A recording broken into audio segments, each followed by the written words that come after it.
Assalamualaikum warahmatullahi wabarakatuh.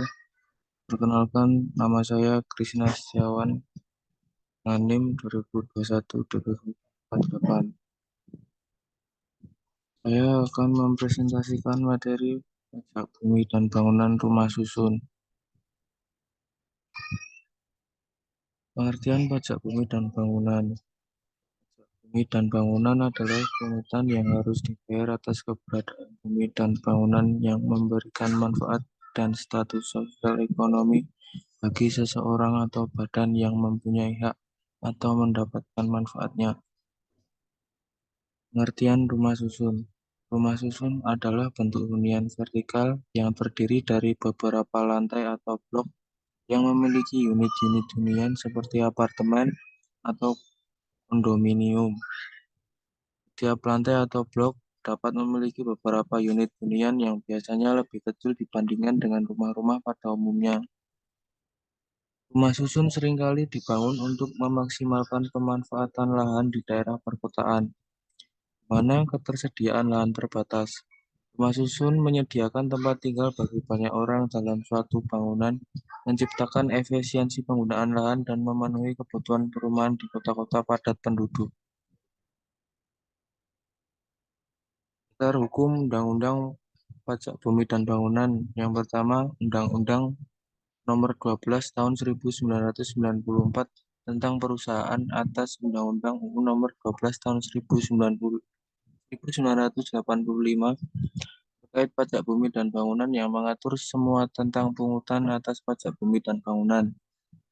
Yang kedua, Undang-Undang Nomor 28 Tahun 2009 tentang pajak dan retribusi daerah yang menjelaskan bahwa pemerintah kabupaten atau pemerintah kota memiliki wewenang dalam melakukan pemungutan atas pajak bumi dan bangunan di sektor pedesaan dan perkotaan.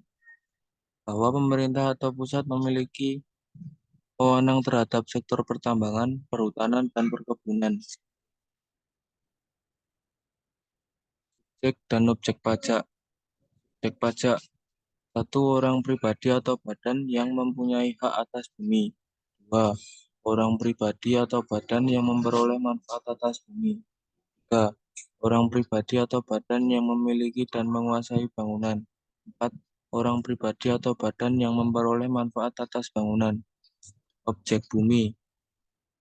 Yang pertama sawah, dua ladang, tiga kebun, empat tanah, lima pekarangan, dan enam tambang.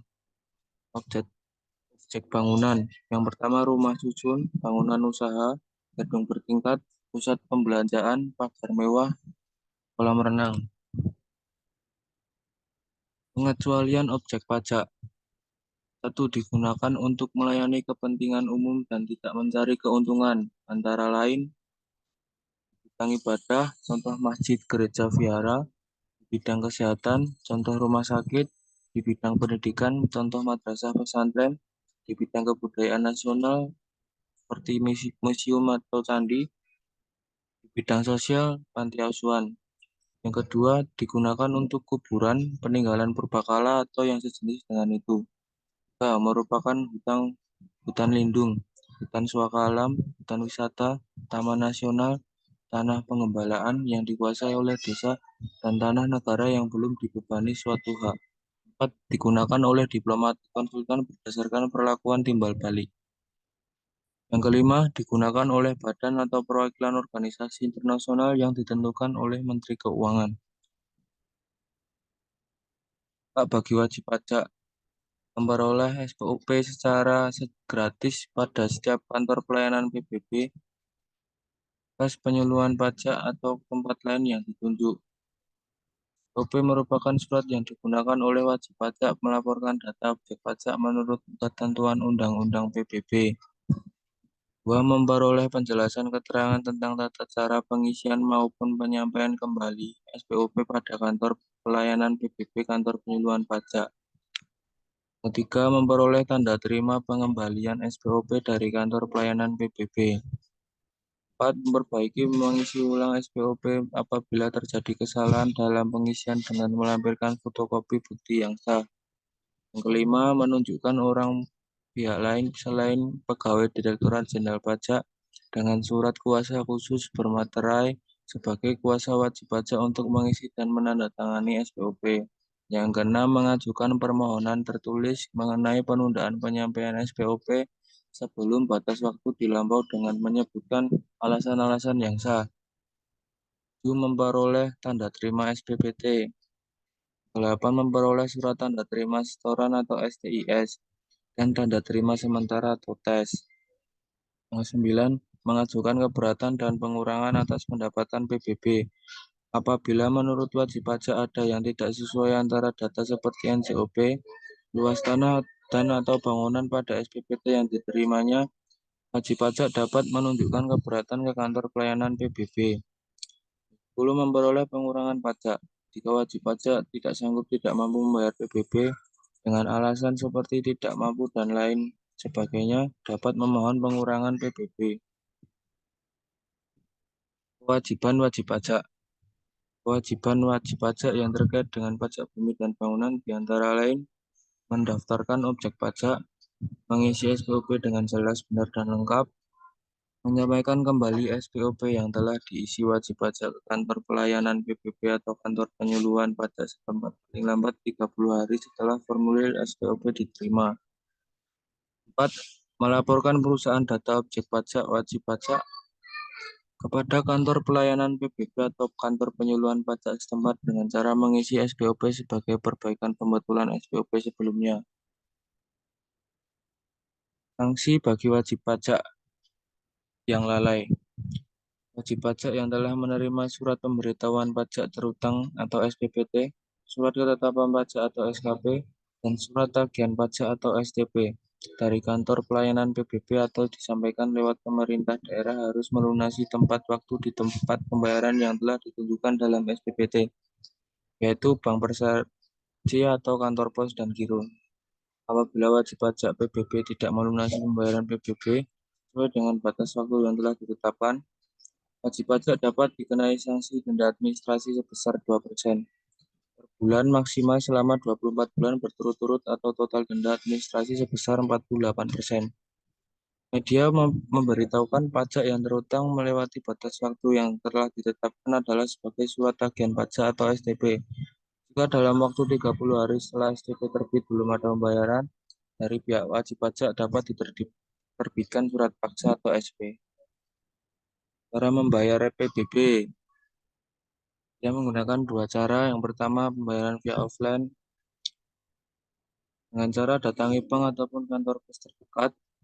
Jangan lupa membawa SPPT lalu diserahkan ke kasir atau teller bank. Setelah ini, Anda hanya perlu menunggu nominal pembayaran dan bisa segera langsung membayarnya. Yang kedua, via online, bisa menggunakan aplikasi Linkaja, GoPay, Tokopedia. Tarif pajak. Tarif pajak yang dikenakan atas subjek pajak sebesar 0,5%. Dasar pengenaan pajak. Dasar pengenaan pajak PBBP 2 atas rumah yakni NJOP satuan rumah susun. 2. NJOP sebagaimana dimaksud dihitung dalam satuan rupiah per meter persegi. Yang ketiga, NJOP sebagaimana dimaksud terdiri atas NJOP bumi dan NJOP bangunan. Tata cara perhitungan PBBP 2 atas rumah susun. Yang pertama, komponen perhitungan NJOP sebagian dasar pengenaan PBBP 2 atas rumah susun terdiri atas bumi dihitung berdasarkan perkalian luas tanah dibagi dengan bumi NJOP bumi per meter persegi. Dengan rumus NJOP bumi dikurangi luas tanah per bumi L luas tanah dikali NJOP bumi per meter persegi. Bangunan dihitung berdasarkan perkalian luas bangunan efektif dengan NJOP bangunan per meter persegi atau dengan rumus NJOP dikurangi luas bangunan dikali dengan bangunan per meter persegi. Bumi bersama dihitung berdasarkan perkalian luas tanah atau bumi bersama dengan NJOP bumi per meter persegi atau dengan rumus NJOP bumi bersama dikurangi luas tanah dikali dengan bumi per meter persegi. Bangunan bersama dihitung berdasarkan perkalian luas bangunan bersama dengan NJOP bangunan per meter persegi.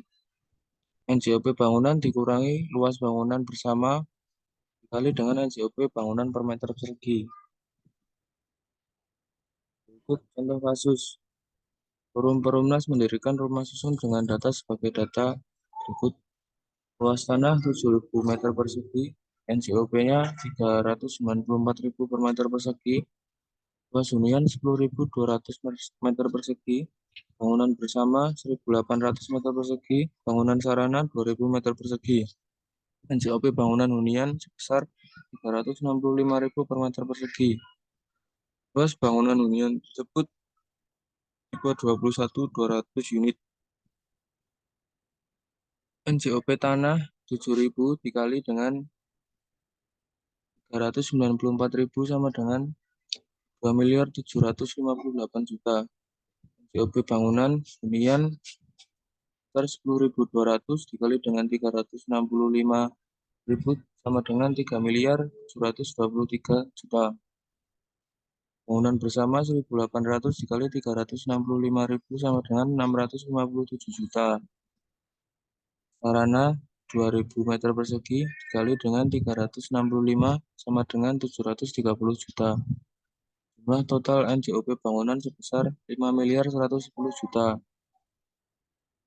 NJOP tanah penghitungan PBB tipe 21. NJOP tanah 21 bagi 10.200 dikali dengan 2.758.000.000 sama dengan 5.678.235. Bangunan 21 bagi 10.200 dikali dengan 5.110.000.000 sama dengan 10 juta 520.588. NJOP dasar pengenaan PBB sama dengan 16 juta 198.824. NJOP PTKP-nya sama dengan 12 juta. NJOP untuk perhitungan PBB 16 juta dikurangi 16.198.824 dikurangi dengan 12 juta sama dengan 4.198.824. NJKP-nya 20% dikali dengan 4.198.824 sama dengan 839.765. PBB terutangnya sebesar 0,5% dikali dengan 839.765 sama dengan 4.199. Sekian presentasi dari saya, kurang lebihnya mohon maaf. Wassalamualaikum warahmatullahi wabarakatuh.